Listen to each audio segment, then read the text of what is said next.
Praise the Lord. இந்த காலவேளையிலும் மறுபடியும் உங்களை சந்திப்பதில் மிக்க மகிழ்ச்சி அடைகிறேன். இந்த நாளிலும் நாம் ஒரு வேத வசனத்தை தியானிப்போம்.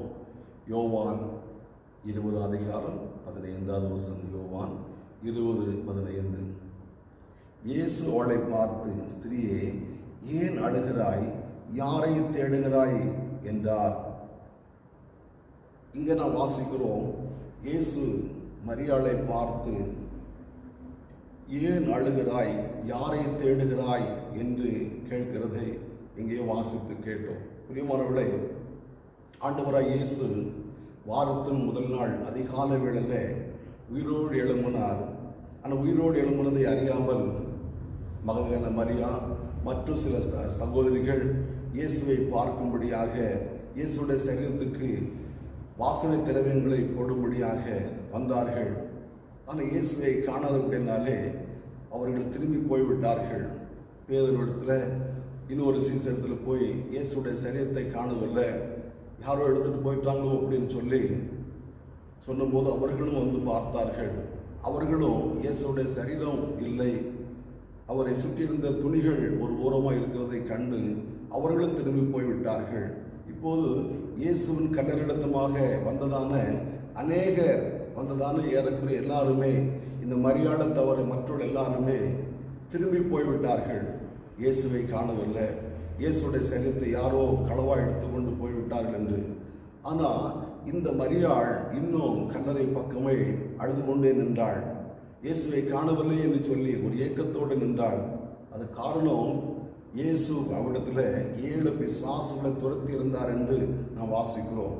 அவருடைய வாழ்க்கையில் இயேசு ஏற்கனவே அநேக நன்மைகளை செய்திருந்தார், அற்புதங்களை செய்திருந்தார்.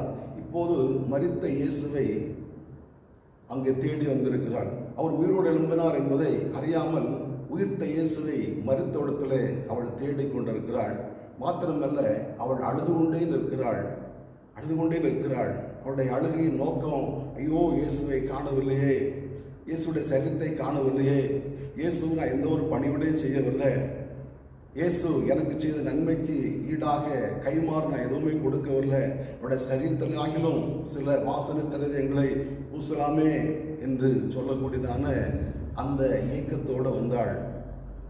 வந்து தேடியும் அவரை காணாதபடினாலே கல்லறை பக்கத்தில் அழுது கொண்டே நிற்கிறாள். இயேசு அவளை பார்த்து, மரியாளே, ஏன் அழுகிறாய், யாரை தேடுகிறாய் என்று கேட்டார். பிரியமானவர்களே, நாம் புரிந்து கொள்ள வேண்டியதான ஒரு வார்த்தை, இயேசு உயிரோடு எழும்பின பிற்பாடு முதல் தன்னுடைய வாயை திறந்து பேசின வார்த்தை, மரியாளே, ஏன் அழுகிறாய் என்பதாக.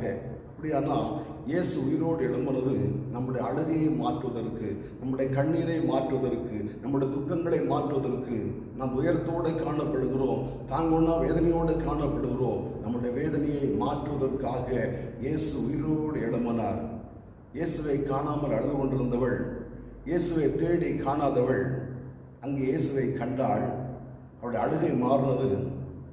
17ஆம் வசனம் வாசிக்கும் போது அவள் இயேசுடைய சீசலுக்கு இயேசு உயிரோடு இருக்கிறார் என்பதை அறிவிக்கும்படி புறப்பட்டு போனாள் என்று சொல்லப்பட்டிருக்கிறது. இந்த கேட்கிற அருமையான தேவனுடைய பிள்ளைகளே, உங்கள் வாழ்க்கையிலும் நீங்கள் அழுது கொண்டே இருக்கிறீர்களா? ஏசாயா 30:19 வாசிக்கிறோம், நீ இனி என்றைக்கு அழுது கொண்டிராய், உன் அழுகையின் சத்தத்தை உருக்கமாய் கேட்டு அதை கேட்ட உடனே உத்தரவு கொடுக்கிற தேவன் என்று சொல்லப்பட்டிருக்கிறது. நாம் என்றைக்கு அழுது கொண்டிருப்பதில்லை.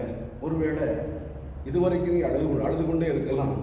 உயிர்த்த இயேசு உங்களுடைய அழுகையை மாற்றுவதற்காக உங்களுடைய நடுவில் வந்திருக்கிறார்.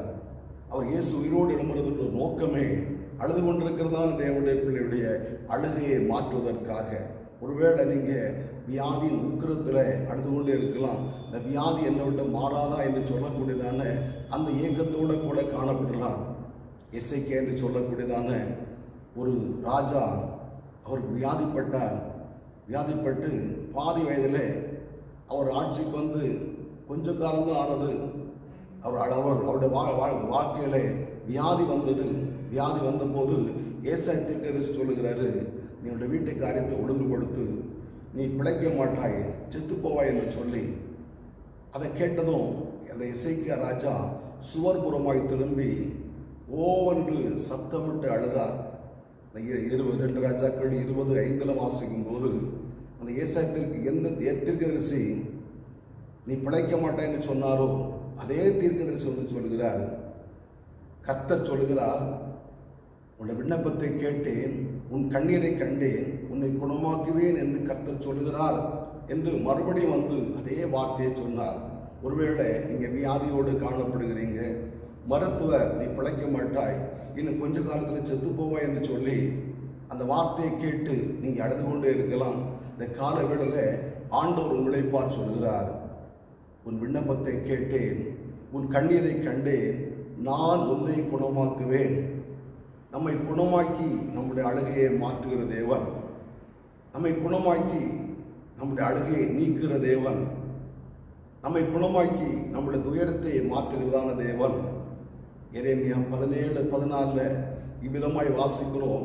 எரேமியா விதமாய் ஜெபிக்கிறார், நீர் என்னை குணமாக்கினால் நான் குணமாவேன், நீர் என்னை ரட்சித்தால் நான் ரட்சிக்கப்படுவேன். தேவரீரே என் துதி.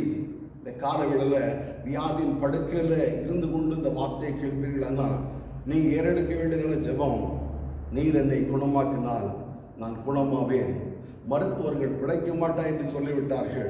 என்னை பார்க்க வருகிறவர்களெல்லாம் நீ பிழைக்க மாட்டாய் என்று சொல்கிறார்கள். என்னோட கூட இருக்கிறவர்கள் நீ இருக்கிறதோட செத்துப்போ என்று சொல்லுகிறார்கள்.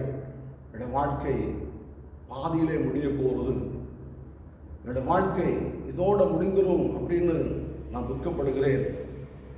ஆண்டவரே, நீர் என்னை குணமாக்கினால் நான் குணமாவே என்று சொல்லி ஆண்டோட சமூகத்தில் அழுவீர்கள். அண்ணா எசேக்கியா பார்த்து ஆண்டவர் சொல்கிறார், உன் விண்ணப்பத்தை கேட்டேன், உன் கண்ணீரை கண்டேன், நான் உன்னை குணமாக்குவேன். வியாதியோடு இருக்கிறதான உங்களுக்கு சுகத்தை தந்து உடைய அழுகையை மாற்றுகிற தேவன், வியாதியோடு இருக்கிற உங்களுக்கு ஒரு அற்புதத்தை செய்து உடைய அழுகையை மாற்றுகிறதான தேவன், உடைய வாழ்க்கையில் இருக்கிற அழுகையை மாற்றி கண்ணீரை துடைக்கிறதான தேவன்.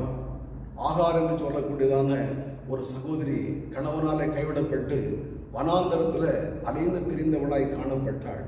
அவளும் அழுகிறதற்கு பலன் இல்லாமல் போகமற்று அழுதாள், சத்தமிட்டு அழுதாள். மகனுக்கு ஒரு தண்ணி கூட கொடுக்க இல்லாத ஒரு சூழ்நிலையில் என் மகன் செத்து போகிறத நான் பார்க்க மாட்டேன்னு சொல்லி தூரமாய் போய் உட்கார்ந்து சத்தமிட்டு அழுதாள். அந்த அழுத ஆகாரை பார்த்து, ஆகாரே ஏன் அழுகிறாய் என்று சொல்லி அவருடைய அழுகையை மாற்றி, அவருடைய துக்கத்தை மாற்றி, அவருடைய வாழ்க்கையில ஆனந்தத்தை கொடுத்ததான ஆண்டவராகிய தேவன் இந்த காலவேளையிலும் உங்கள் வாழ்க்கையில் அழுகையை மாற்றுவதற்காக, உடைய கண்ணீரை மாற்றுவதற்காக அவர் வந்திருக்கிறார்.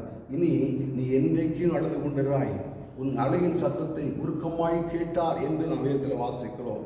இந்த வார்த்தை கேட்கிற உன்னுடைய அழுகையும் உன்னுடைய சத்தத்தையும் ஆண்டவர் கேட்டு அற்புதம் செய்ய வல்லவராய் காணப்படுகிறார். ஆண்டவரை பார்த்து ஜெபிப்போமா?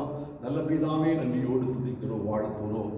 ஆண்டவரை இயேசுவே, நீர் உயிரோடு எழும்புவது எங்களுடைய கண்ணீரை துடைப்பதற்காக, அழுகிற எங்களை கண்ணோக்கி பார்த்து எங்களை அற்புதத்தை செய்யும்படியாக, அழுது கொண்டிருக்கிற எங்களுடைய வாழ்க்கையில ஒரு கதாவே மாற்றத்தை தருவதற்காக, ஒரு ஆனந்தத்தை தருவதற்காக, ஒரு புத்துணர்ச்சி தருவதற்காக, ஒரு மாற்றத்தை தருவதற்காக உயிரோடு எழும்பியிருக்கிற ஆண்டவரே, உயிர்த்த இயேசு எங்களுடைய அழுகையை மாற்றி, என்னுடைய கண்ணீரை மாற்றி உடலில் தருவின நாங்களுக்கு அந்த கால விடலில் தியானித்தோம்.